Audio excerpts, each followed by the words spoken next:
Actually, he's probably one of the most prolific serial killers in the world. He strangled 931 people to death with a red sash. Which one?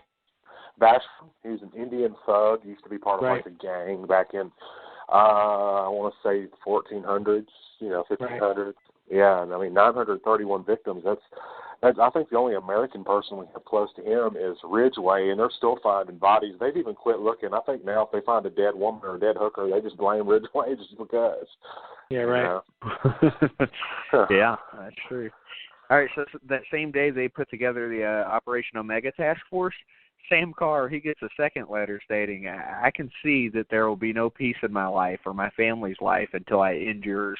And Carr's so shaken, for good reason, that he takes the letter to the Yonkers police. And then 10 days later, Carr's dog was shot but survived. And I just have to tell you, anybody that can't kill a dog if you shoot it is pretty pathetic. It's not like they're like, I mean, Jesus, it shouldn't be that hard, but I guess he's fast, that dog is. He just wanted to shoot him once and run away. I don't know. It's weird that he wasn't able to kill this dog. I mean, especially if it's driving him nuts like that. None of these people did anything to him, and he couldn't even kill the fucking dog. Well, dogs are a lot quicker than people, I guess. And smarter, apparently. The people can't get the hell out of their cars. And they know to be out at night. Shit, I don't know. All right, so May 1977. All right, you guys tell me if you think this is accurate now that you've seen Berkowitz, heard him talk and everything. A psychological profile of the killer is released describing him as neurotic, schizophrenic, and paranoid, and probably shy and odd, a loner, inept in establishing personal relationships, especially with women. I think that's pretty spot on. What do you guys think? That's like every fucking serial killer ever. I mean, well, exactly. not all of them, but, quite a few of them. Dahmer. Yeah, but think about it, though. They didn't have this back then, so I think that's what's pretty impressive, Well, right. It wasn't as common. Yeah, I mean, for them to have the forthright and the vision to acknowledge something like that. But, I mean, schizophrenia, they knew schizophrenia then was like a mental disorder. I mean, and like I said, I mean, he was clearly insane. I mean, clearly, by all indications. I mean, but then again, who the hell am I? They fucking let O.J. Simpson out, whatever. Well, he's not legally insane, but he's definitely insane on some level. I agree. Well, right. I mean, even if it was that they had him committed for temporary insanity just after he was incarcerated, and then, he had all these attempts on his life. Apparently in 79, some fucking other inmate wanted to try to make a name for himself as the guy who put Son of Sam out, and he tried to slash David Berkowitz's throat, and, he survived that. So it's wow. Berkowitz actually mentioned that he walked himself down to the infirmary. Yeah, he did. Because he obviously didn't get the artery, but he walked himself down to the infirmary. So. Yeah. Yep. Well, he's 24 now in June of 1977, and this is actually, he writes letters to Jimmy Breslin, which is the Daily News reporter. And this is more Zodiac connection, screwing with the police and the press now, And Jack the Ripper, Jack the Ripper sent some letters to the police too. So there's lots of parallels there. And BTK, right? So BTK, that's what got him caught, right? So. Yep. I mean, that's why you always think these guys want to be caught on some level, because they're just going as far as they can to see how much shit they can do before they get caught. Because if you were just worried about not getting caught, they wouldn't do some of the shit they do. But, they want to taunt. They want to get their names out there. And he, maybe more than almost anyone, really wanted to get his name out there. But we'll get there. So June 6, 1977, he sends his downstairs neighbor, Craig Glassman, a threatening letter stating, "True, I am the killer, but Craig, the killings are at your command," which is fucking weird. Mm-hmm. But he did talk about Craig a lot later on. I don't know why. What was his problem with Craig? I know he had a problem with Sam, but what was Craig's deal? Anybody ever hear? I don't know. Because I've never heard. No, I don't really know. No, he doesn't talk about it. What did you say Craig's last name was? Craig Glassman. Maybe it's because he was a fellow Jewish person. I don't know. Because, I mean, It just seems like Jewish people let him down. His birth mother and father were Jewish, and then there was the Italian guy, Falco, that was Falco, and then his adopted parents were Jewish, and it just maybe something has something to do with, religious identity, or ethnicity. I don't know. This fucker's crazy, like with all the things that always happen. I mean, like, I know he's crazy, but, like, all the things that happen in such short order, the dude's only 24 at this point. I mean, that's unbelievable. It seems odd to think that this guy was only 24 doing all this shit. Well, I can't imagine. He did suffer from some depression as a late teen, right? I mean, well, he's such and so late teens, and so you will start seeing the psychiatric or the condition of geez, I can't think of the phrase. Apologies for that, but the fact that he has the multiple personality disorder. You'll see those types of things happen in late teens. So 24 is not that far off of that, right? If he's actually hearing voices and being guided by those voices, you would think that that psychiatric or that psychological condition would manifest around that time, right? Yeah, and I don't want to write off the whole dog thing. Like, I'm not saying that, like, it was, like, 100% inspired by the dog or anything, but I think there was something there. I don't know how much, but there was something there. It's like, I don't think he thought dogs were talking to him, but I think dogs played some role in his life. Think about all the dogs that were, like, I mean, he shot a German Shepherd.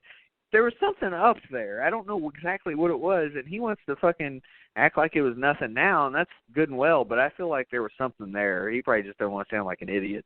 I don't know. So anyway, the day after he sends that letter to Craig Glassman, he failed to answer a court summons, so his driver license automatically gets suspended. And then 3 days later, Jack Cassera receives a get-well card for falling off his roof. And he never fell and didn't know Sam and Francis Carr, the couple who supposedly sent the letter. So who's Jack Cassera? Anybody know? No. Is he in the building also?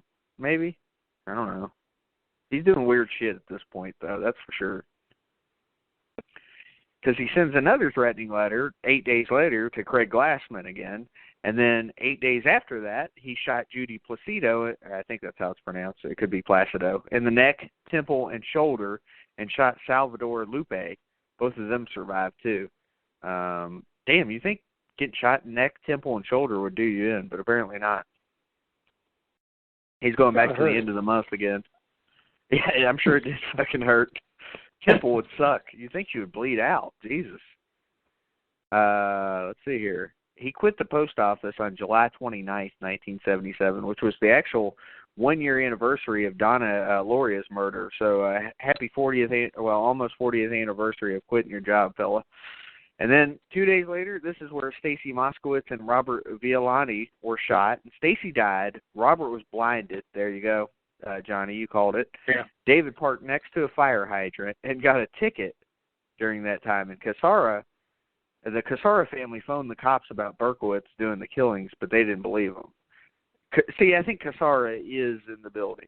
I don't know who they are precisely. No, I think they were neighbors, if I remember reading correctly. He sent a lot of stuff to people in the building. Obviously, you had Sam Carr, you had Glassman, you had So I think they were all people that lived in that same building because it was just a middle of the road apartment building. It wasn't anything special.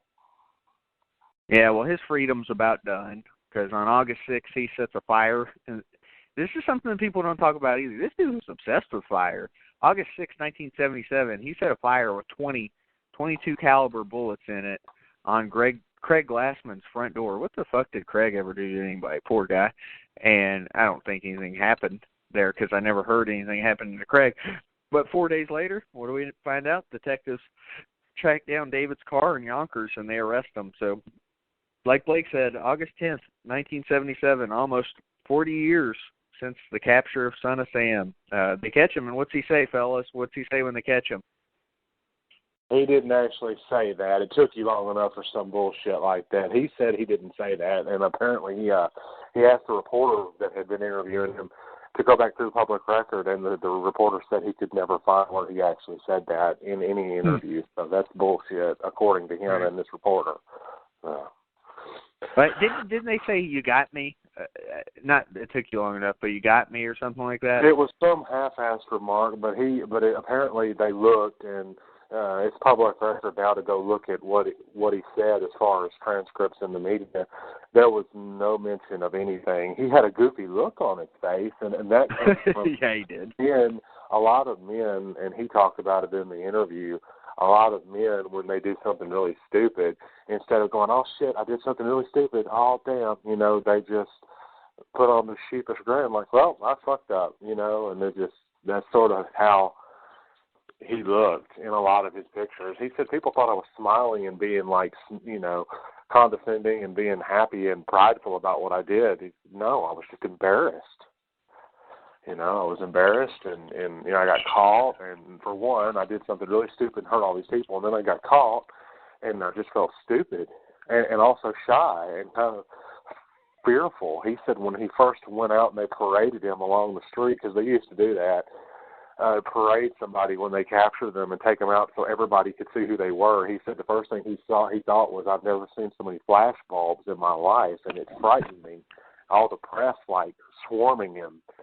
So that was his sort of answer. I'd almost venture to say he might be borderline Asperger's or something, because they have it's shown that people that have that a lot of the times are fearful of social interaction. They don't make eye contact and stuff like that. I could see that, Blake. Yeah, definitely.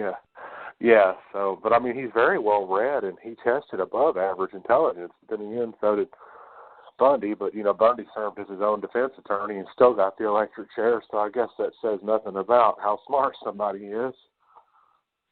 Yeah, Bundy was fucking overconfident.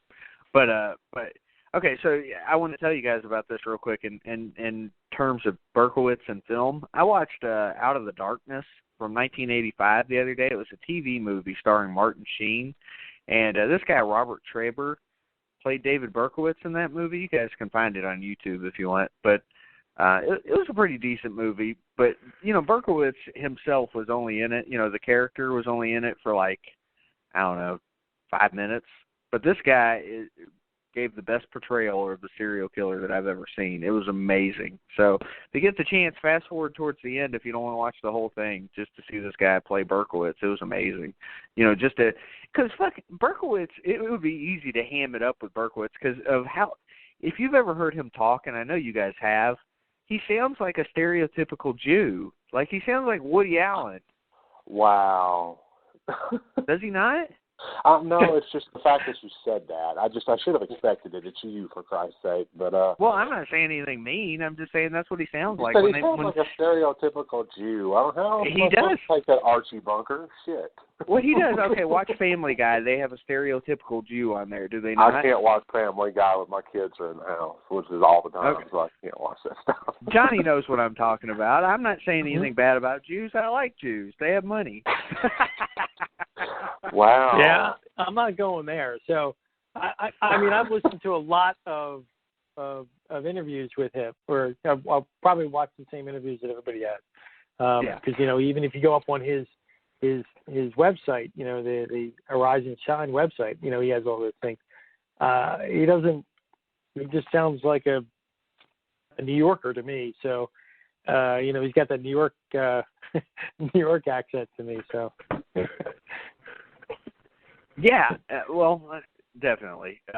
No doubt about that.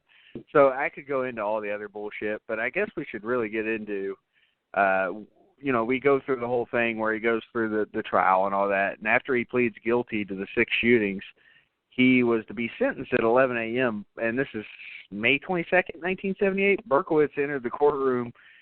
He was just fucking crazy. And he was like, Stacy is a whore. Stacy is a whore. I'll shoot them all. And the judge postponed sentencing pending additional psychiatric reports. I guess that's one way to try to get everything postponed, right? Yeah, I kill her again, I kill them all again, right? That's right. What he said. Yeah. Oh, he was pissing people off with that. I mean, Yeah. I guess he's just trolling people at the end at this point. It's weird. He was weird. We forgot to mention something, Travis. You know when you were talking with him sending the stuff to the editor, call